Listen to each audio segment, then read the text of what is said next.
Hello बच्चों, let's see this question and here this question से explain no confidence motion। Question आपसे बोल रहा है कि लो कॉन्फिडेंस मोशन क्या होता है, ये आपको यहाँ पे एक्सप्लेन करना है। यहाँ पे क्वेश्चन का की कॉन्सेप्ट है नो कॉन्फिडेंस मोशन। अब ये नो कॉन्फिडेंस मोशन को हिंदी में बोला जाता है अविश्वास, यानी कि नो कॉन्फिडेंस, यानी कि जब आपको किसी के ऊपर ट्रस्ट नहीं रहता है, उससे रिलेटेड जब कोई भी आप एक्ट को या किसी भी बिल को पास करते हो तो वो कहलाता है नो कॉन्फिडेंस मोशन। अब आप सोच रहे होंगे कि किसके लिए नो कॉन्फिडेंस मोशन पास किया जाता है।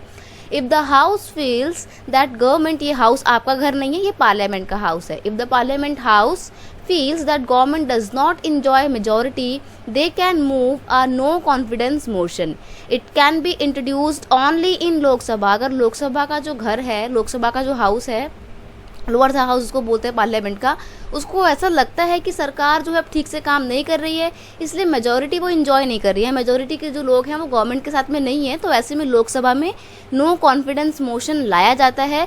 और अगर उसको 2/3 मेंबर पास कर देते हैं तो ऐसे में क्या होता है, फिर सरकार गिर जाती है। If the motion is pass the government is bound to vacant the office, तो ऐसी कंडीशन में फिर सरकार बाध्य होती है कि अपनी सीट वो छोड़ दे, और ऐसे में सरकार गिर जाती है। फिर दोबारा से इलेक्शन करवाए जाते हैं, जिसको बोला जाता है मिड टर्म इलेक्शन, क्योंकि 5 ईयर्स का जो इंटरवल था उसको पूरा करने से पहले ही सरकार गिर गई थी, तो बीच में इलेक्शन करवाने पड़ेंगे। ये होता है नो कॉन्फिडेंस मोशन, अविश्वास पत्र इसको हिंदी में बोला जाता है। I hope you understand it well. Best of luck.